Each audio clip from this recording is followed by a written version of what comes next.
Vamos a pasar a la predicación.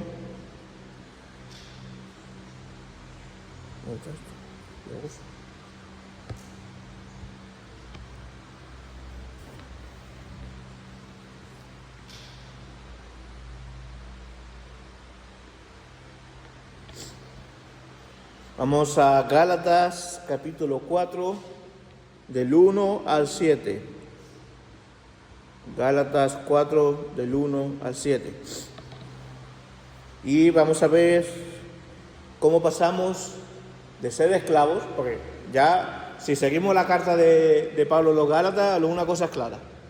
Todos nacemos en pecado. Todo por nuestra naturaleza, hasta el más pequeño, hasta un recién nacido, nace esclavo por el pecado original, por nuestra naturaleza pecaminosa. Y necesitamos un Salvador externo, porque por nosotros mismos no podemos cumplir la ley.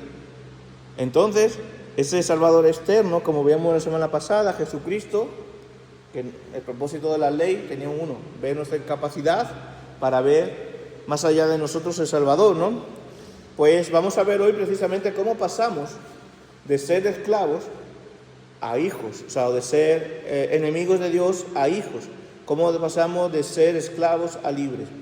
Pues en Gálatas capítulo 4, del 1 al 7, dice la palabra del Señor: pero también digo esto, mientras el heredero es niño, en nada difiere del esclavo, pues aunque es señor de todo, tiene que estar bajo tutores y administradores hasta el tiempo señalado por el Padre. Así también nosotros, cuando éramos niños, vivíamos en la esclavitud bajo los principios de este mundo.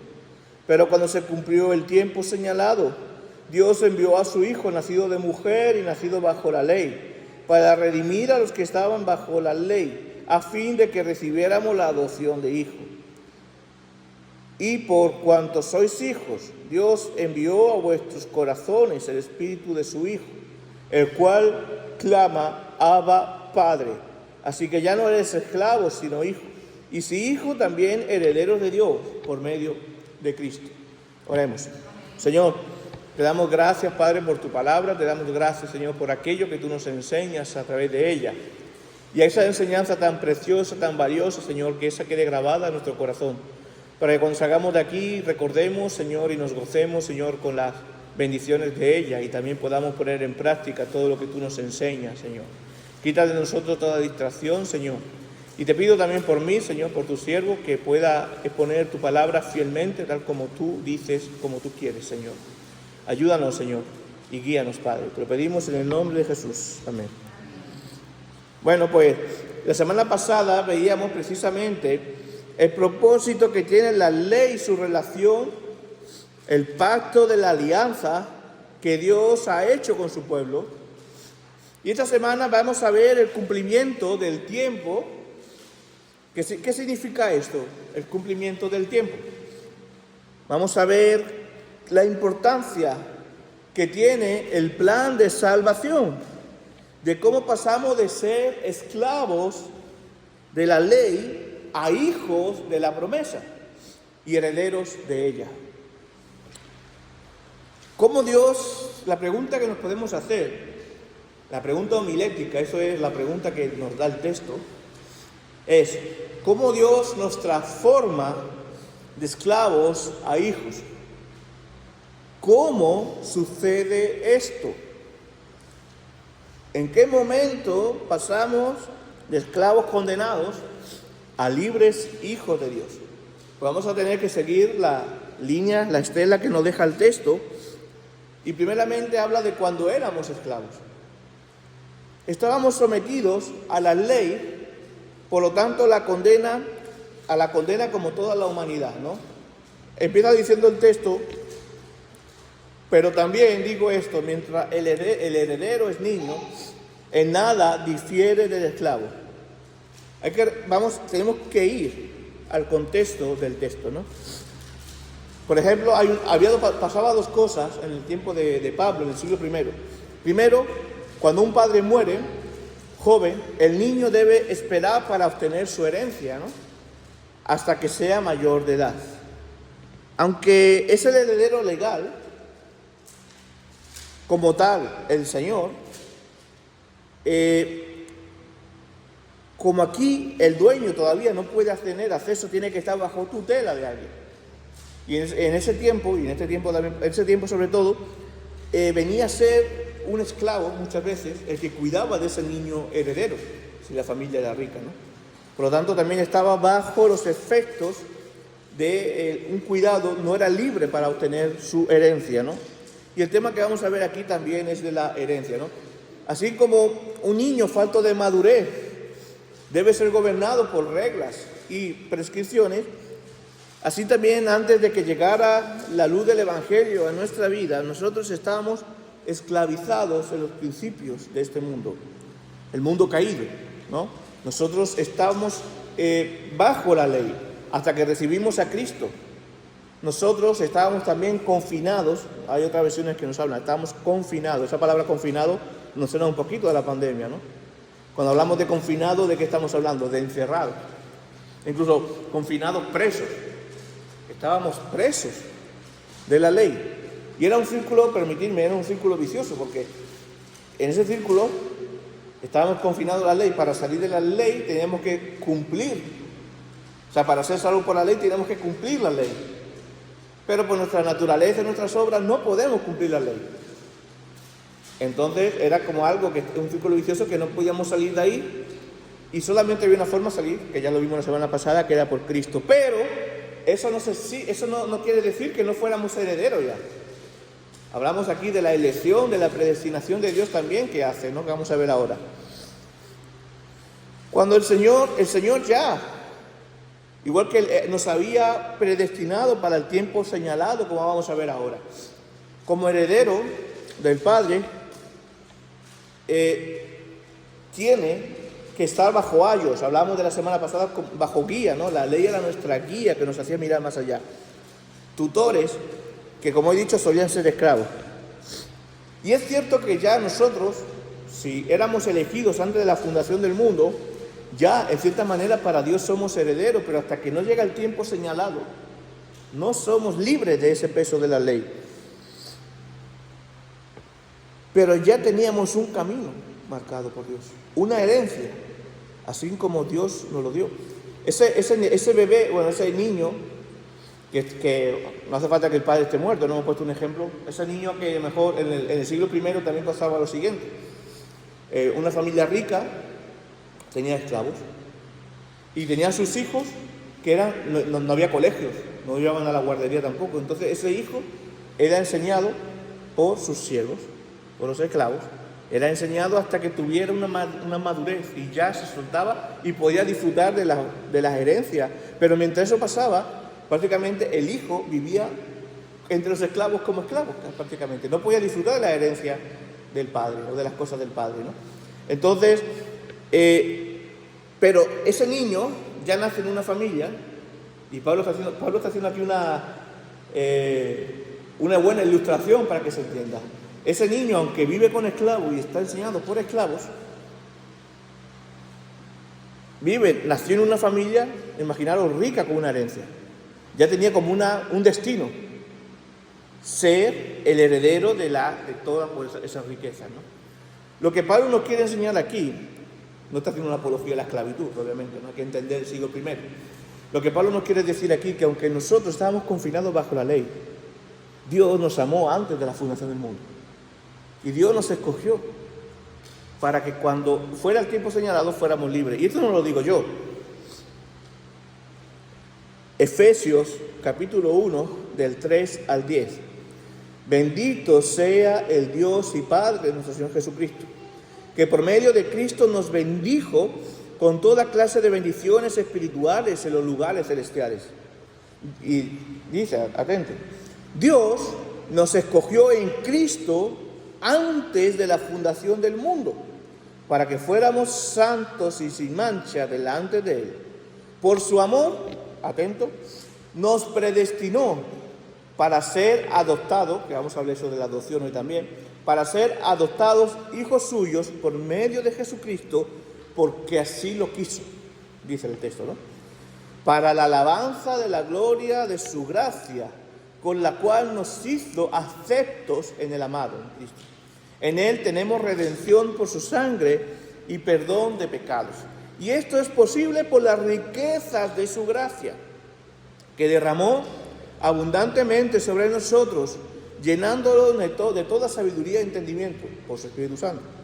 Él, que así lo quiso, nos dio a conocer el misterio de su voluntad, que de antemano tenía establecido, para llevarlo a cabo cuando se cumpliera, otra vez, el tiempo señalado. Reunir en Cristo todas las cosas, todo lo que está en los cielos como lo que está en la tierra. ¿Os dais cuenta del énfasis? Dios nos escogió antes de la fundación del mundo, nos predestinó para darnos la herencia. Hablamos de, aunque estábamos confinados bajo la ley, estábamos ya predestinados para la herencia, y nos lo reveló. Y varias veces dice el texto, porque Él quiso. Porque Él quiso. Y ahí, hermanos, donde yo digo que ¿dónde queda la jactancia de nuestra salvación? Ese es un don de Dios. Es una gracia maravillosa del Señor que nos ha dado, ¿no? Y aunque estábamos bajo pecado, Dios nos había preparado ese día para nosotros. Dios ya nos había amado antes de la fundación del mundo. Entonces éramos esclavos, pero Dios ya tenía un día, el tiempo señalado, en el que pasaríamos a ser hijos. Nuestro estado cambió cuando el Señor por amor llegó a nuestra vida. Eso de forma romántica, ¿no? O sea, una forma bonita de decirlo, ¿no? Pero de otra forma de decirla y más teológica es, nuestro estado cambió cuando el Señor quiso. Su amor se mostró a nuestra vida cuando Él quiso, ¿no? Cuando el Padre libera a su hijo de su ayo, de su guía, de su maestro, esclavo, así por su voluntad, así también lo hizo Dios con nosotros. Por medio de la obra de Cristo fuimos salvos, y esa obra de Cristo pasó hace 2000 años, y nosotros nacemos en pecado. Pero en el tiempo señalado, esa obra de Cristo, esa redención de Cristo, se aplica en nuestra vida. Y hermanos, yendo al contexto, otra cosa que podemos ver respecto a la ley no es mala en sí, tiene un propósito, veíamos la semana pasada, tiene un propósito maravilloso. No somos antinominiamos, no estamos diciendo que la ley no vale o que la ley es mala.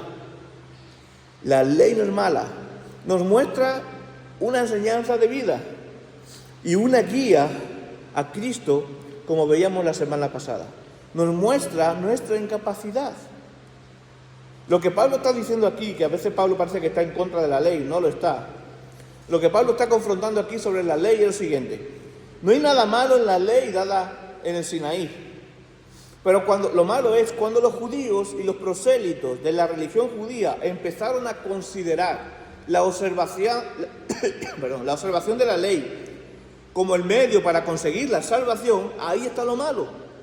Y cuando los líderes de la religión judía empezaron a añadir con el mismo fin una multitud de reglas que no estaban sujetas en la ley para conseguir salvación, aquello se convirtió, hicieron que la ley se convirtiera en un tirano del cual todos estaban esclavizados. Lo mismo sucedía con los pueblos que no eran judíos, que guardaban culto a las deidades paganas con tal de alcanzar la salvación. Porque hay una cosa en el hombre. El hombre que busca vivir para siempre. Ahí incluso se escuchaba este año pasado que algunos líderes políticos y la mayoría de dictadores estaban buscando una forma para, tomando una medicación o algo, un experimental, para vivir lo más años posible. Y entre ellos, por ejemplo, Putin no ha cambiado casi nada desde un montón de años, desde que yo era pequeño es el mismo. Entonces, están buscando siempre eso. El ser humano busca la eternidad, busca perpetuarse, pero no puede. Pero también lo hacían para intentar alcanzar una vida más allá, y eso lo hacían a través de culto pagano o a través de la observancia de la ley. Lo que tenemos claro y nos enseña la Biblia es que eso es imposible para el hombre.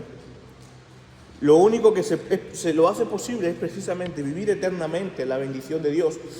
Es posible solamente por medio de Jesucristo, por medio de Él, que es como pasamos de esclavos a hijos. Dios nos liberta de la esclavitud. Y por la voluntad de Dios vino el cumplimiento de la promesa de la liberación. Dice el texto: pero cuando se cumplió el tiempo señalado, Dios envió a su Hijo nacido de mujer y nacido bajo la ley para redimir a los que estaban bajo la ley, a fin de que recibiéramos la adopción de hijo. Y aquí vemos algo muy importante para una buena comprensión teológica. Cuando se cumplió el tiempo, Dios envió a su Hijo bajo la ley. Primero, ¿qué significa el cumplimiento del tiempo? Se refiere al tiempo señalado por Dios como el punto clave de la historia, que es la encarnación del Verbo, con su propósito de vivir, de encarnarse para, con su ministerio en la tierra, poder traer la enseñanza. Con su muerte y su resurrección, darnos la vida eterna, y su ascensión mostrar su gloria. Esto, hermanos, es el centro de la historia de la creación. Es el centro de la historia de la creación. El cumplimiento, la encarnación del Verbo. Y las promesas del Antiguo Testamento se cumplen todas precisamente en Cristo. Hemos leído hace poco. Y en Efesios 1:10 Pablo dice de nuevo: para llevarlo a cabo cuando se cumpliera el tiempo señalado, reunir en Cristo todas las cosas, todo lo que está en los cielos, como las cosas que están en la tierra.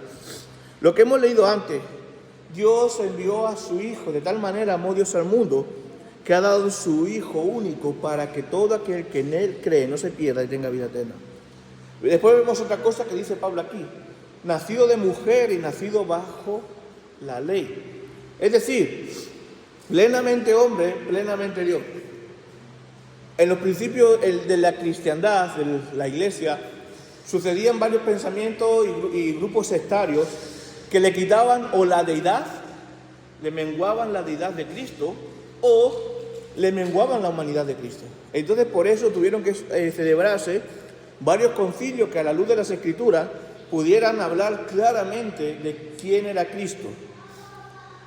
Por ejemplo, vemos dos concilios.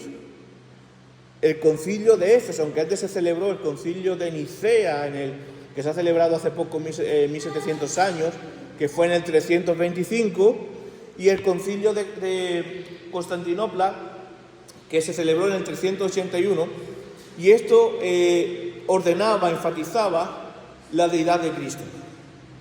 Ahora, en Éfeso y Calcedonia, en el siglo V, en el 431, en el 451, se enfatizaba la humanidad de Cristo. Y Cristo ordenaba lo que decía las Escrituras.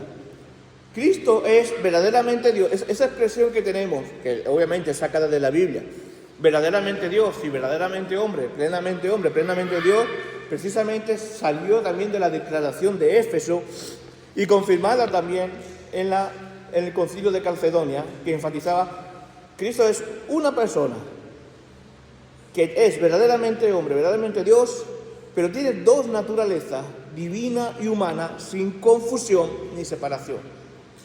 Entonces, hubo varias cosas que se condenaron, entre ellas el nestorianismo. Bueno, que eso no me quiero meter en clases de profesor de historia, pero doy también algunas notas para que tengáis vosotros también esa conciencia. Nestorianismo y contra el monofisismo, ¿vale? Algún día, o si queréis, os puedo explicar más despacio esto después en otro momento, ¿no? Pero quiero que leamos precisamente la declaración de Calcedonia, precisamente dice esto: nosotros entonces, siguiendo a los santos padres, todos de común consentimiento, enseñamos a los hombres a confesar a uno y el mismo Hijo, nuestro Señor Jesucristo, el mismo perfecto en deidad, también perfecto en humanidad, ahí plenamente hombre, plenamente Dios, verdadero Dios y verdadero hombre, de cuerpo y alma racional, consustancial con el Padre, de acuerdo con la deidad, y consustancial con nosotros, de acuerdo a la humanidad, en todas las cosas como nosotros, pero sin pecado, engendrado del Padre antes de todas las edades, de acuerdo a la deidad, y en estos posteriores días para nosotros y para nuestra salvación, nacido de la Virgen María de acuerdo a la humanidad, uno y el mismo, Cristo, Hijo, Señor y unigénito,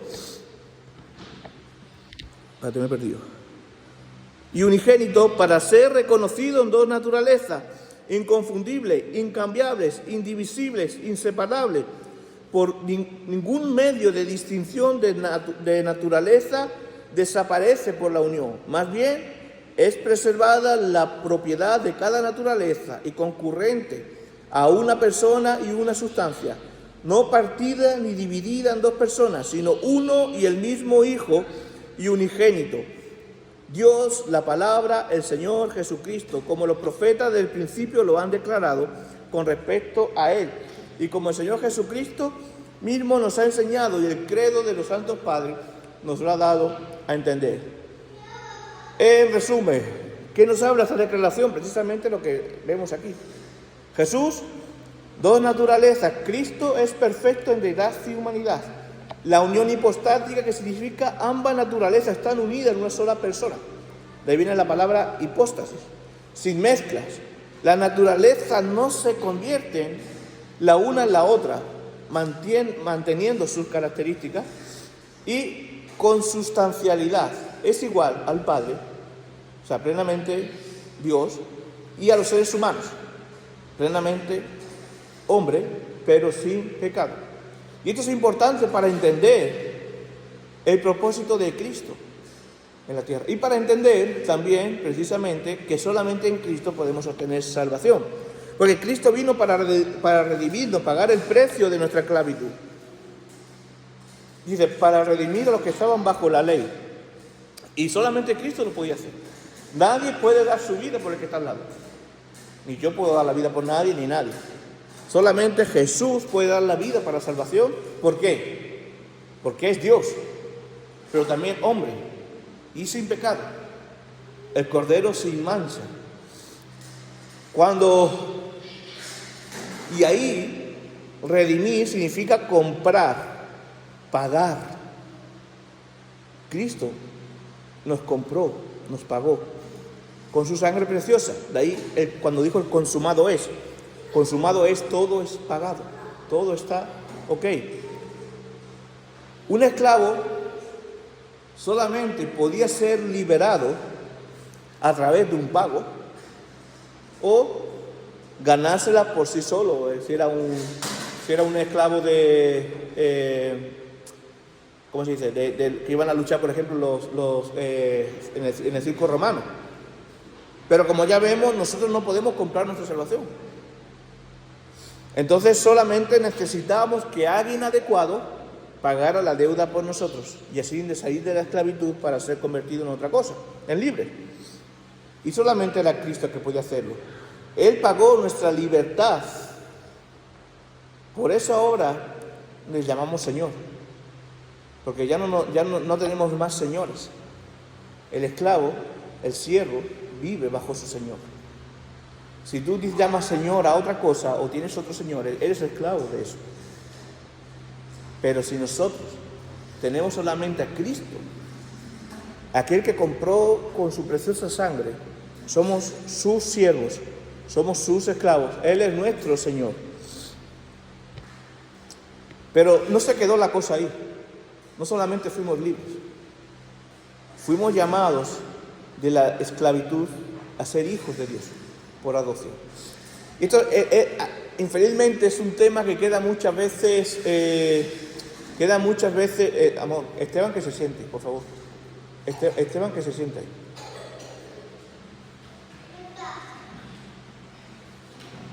Queda ahí, entendemos una cosa, que a veces eso de hijos de Dios pasa muy desapercibido. Porque por nuestra cultura se dice, no, todos somos hijos de Dios. Pero la Biblia no enseña eso. La Biblia nos enseña que no todos somos hijos de Dios. Somos criaturas de Dios. Pero estamos en pecado, estamos bajo la ley y no somos hijos. La misma palabra nos está enseñando esto. Pasamos de ser esclavos por medio de Jesús a hijos.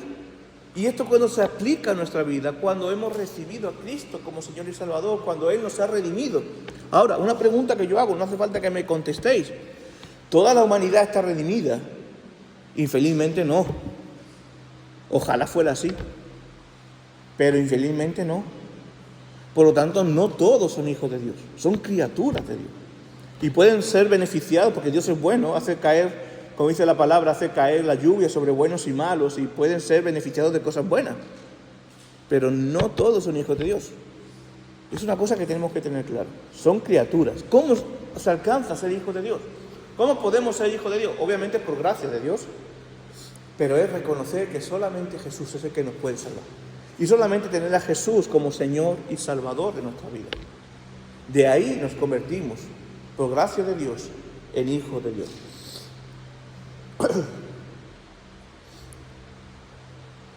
Pasamos a ser de esclavos a hijos de Dios por adopción.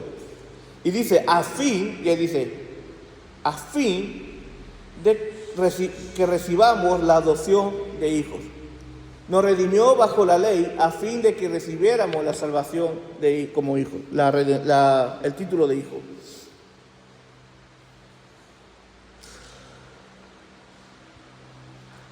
Y así es como pasamos, hermanos, de esclavos a hijos, que vamos a desarrollar ahora. A través de Cristo pasamos de cambiar de estado. Y dice, por cuanto sois hijos, Dios envió a nuestros corazones el Espíritu de Dios, el Espíritu de su Hijo, el cual clama, Abba, Padre. Así que ya no eres esclavo, sino hijo, y si hijo, también heredero de Dios por medio de Cristo. Por la obra de Cristo, en el cumplimiento del tiempo, Dios envió a su Espíritu Santo en nuestros corazones. Eso es un don de los hijos de Dios. ¿Cómo podemos reconocer que somos hijos de Dios? ¿Cómo podemos reconocer que hemos pecado? ¿Cómo podemos reconocer que necesitamos un Salvador? Precisamente porque antes que confesemos, Dios ya ha obrado en nuestro corazón.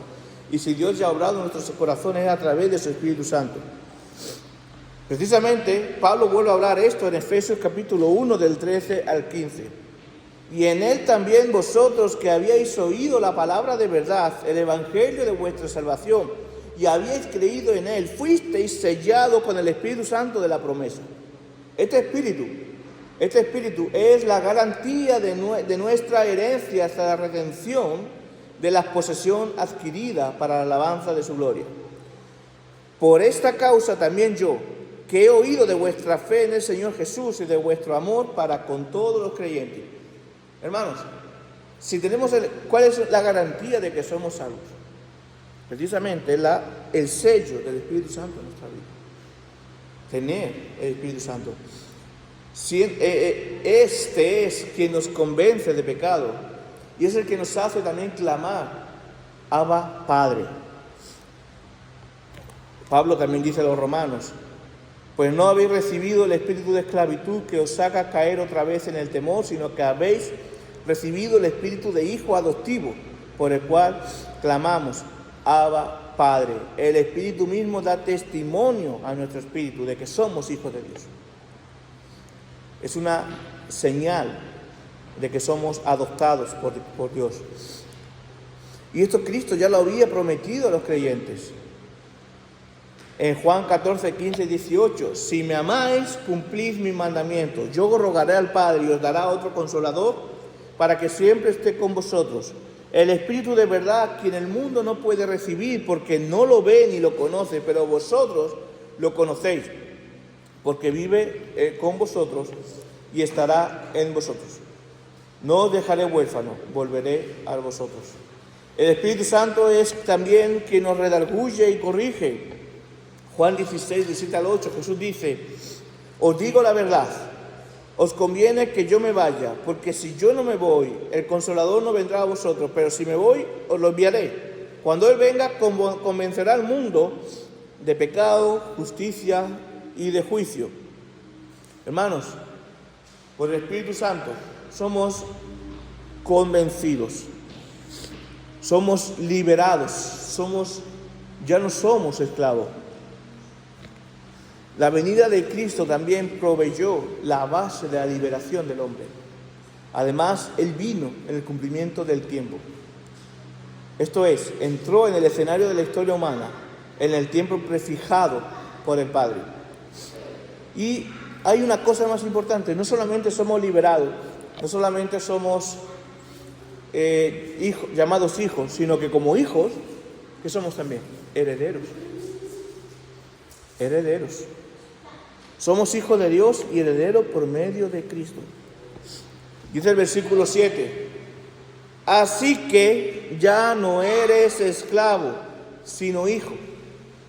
Y si eres hijo, también heredero de Dios por medio de Cristo. Heredero de Dios por medio de Cristo.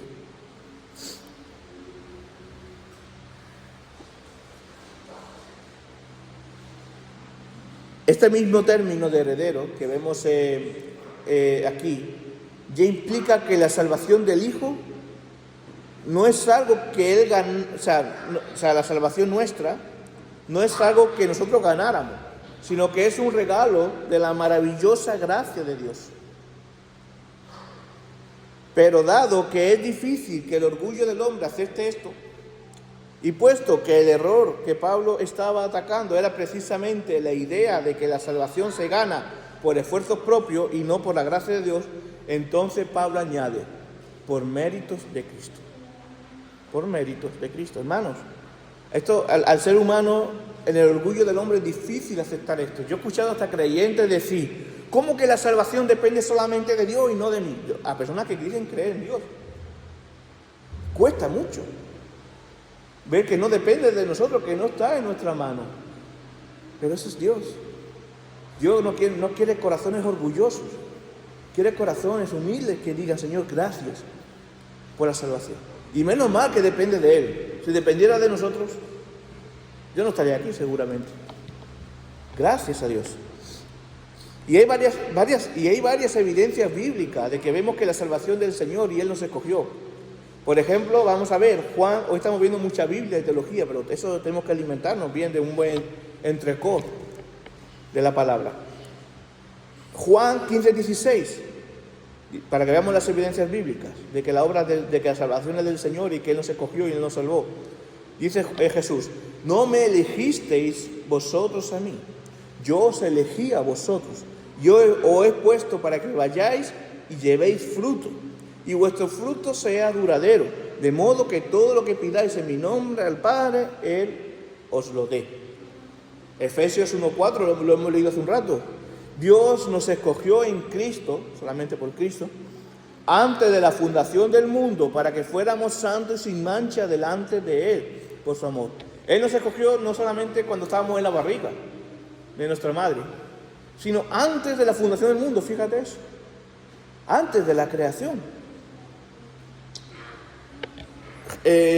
Primera de Juan 4:10, en esto consiste el amor, no es que nosotros hayamos amado a Dios, sino en que Él nos amó a nosotros y envió a su Hijo en propiciación por nuestros pecados. Y más adelante dice, nosotros lo amamos a Él hoy porque Él nos amó primero. Sin ese amor primero nosotros no podríamos amarlo a Él.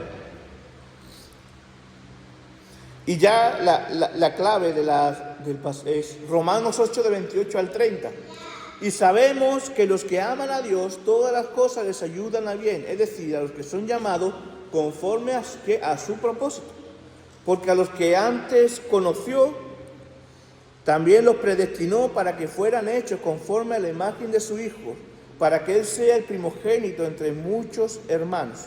Y a los que predestinó, a esto también llamó. Y a los que llamó, a esto también justificó. Y a los que justificó, a esto también glorificó. Todo lo hace el Señor. Obviamente nosotros no somos autómatas. El Señor ha hecho esto para nuestra salvación. Pero ojo, la santificación sí es una forma en que nosotros debemos colaborar. Teológicamente, otro término teológico.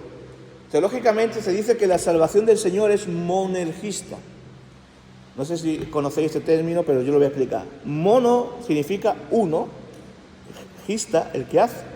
Monergista, quiere decir, la salvación es de una acción de uno. ¿Y de quién es esa acción? De Dios. O sea, la salvación es monergista, es de Dios. Es la salvación es del Señor. Pero la santificación, lo que es la vida diaria, del diario vivir, el velar porque andemos cumpliendo la palabra, que demos gloria al Señor, es sinergista. Sine significa ambos, colaboración de ambos. Sinergista.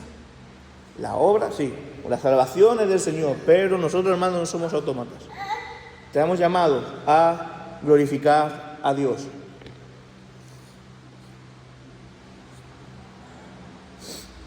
Entonces, hermanos, llegando ya al final, ¿cómo Dios nos transforma de esclavos a hijos? El Señor, incluso antes de que nosotros le conociéramos, nos va dirigiendo hacia Él. Mira, eso ya entra dentro de la mente de Dios. Pero el hecho de que tú, en el lugar que tú naciste, lo que tú viviste, hasta aquello que no fue malo en tu vida, que tú piensas que fue malo, y fue porque te hizo daño, como dice Romanos capítulo 8, 28, todas las cosas ayudan a bien, es decir, a los que son llamados conforme al propósito de Dios. Todo aquello que vivimos en el pasado, hasta la mala vida que podíamos vivir, Dios lo usó. No que Dios lo provocara, porque lo provocó nuestro pecado, pero Dios usó eso a pesar de nosotros para ir trayéndonos con lazos de amor a Él. El lugar donde nacimos, la familia, lo que vivimos, todo Dios lo usó para que tú tuvieras un encuentro con Él, para que tú tuvieras ese encuentro que pasara de la esclavitud a ser hijo. Antes de que nosotros le conociéramos, Dios ya nos estaba amando y nos estaba trayendo. Él ya sabía que nosotros éramos su heredero, aunque nosotros no lo sabíamos, pero Él ya lo sabía, porque Él nos amó y nos escogió antes de la fundación del mundo. Por lo tanto, nosotros lo conocemos solamente a través de Cristo. Por medio de Cristo y solo en Cristo somos transformados de esclavos, enemigos, a hijos y herederos. El Señor nos capacita a través del Espíritu Santo hoy para hacer su voluntad y nos da discernimiento para someternos a Él. Y una cosa que llama la atención aquí, Pablo usa una palabra para terminar, la palabra herederos, como en el pasaje anterior. Esto nos recuerda que nuestra salvación es por herencia, o sea, no es por ganada por nosotros, es por herencia. No ha sido conseguida por nosotros mismos, sino es una herencia de Dios. Y como ha sido dada por Dios, hermano, esto es algo, no debe haber jactancia en nuestro corazón. Y también podemos descansar en su promesa y tener la certeza de tan maravillosa herencia que ha sido otorgada para nosotros. Nada nos puede separar del amor de Dios. Es un mensaje maravilloso cuando entendemos que la salvación es del Señor. Y vemos algo maravilloso en este pasaje también, de 7 versículos apenas. Vemos una clara apología de la Trinidad, del Dios Trino, obrando con amor y fidelidad en nuestra salvación. El Padre, el Hijo y el Espíritu Santo están comprendidos en este texto y se habla sobre el papel de la salvación. El Padre nos ha escogido, el Hijo ha pagado por nosotros y el Espíritu Santo ha venido a nosotros para convencernos de pecado. Otro término teológico. El Padre escoge, el Hijo redime y el Espíritu Santo arrastra a Dios, a nosotros a Dios.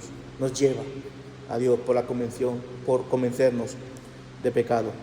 Así que, hermanos, demos gracias a Dios por su fidelidad. Y recordemos esto, si la salvación es del Señor y somos su heredero, si Dios con nosotros, ¿quién contra nosotros? Si queremos gracias a Dios, porque Él nos ha dado la victoria. Que Dios bendiga su palabra. Oremos.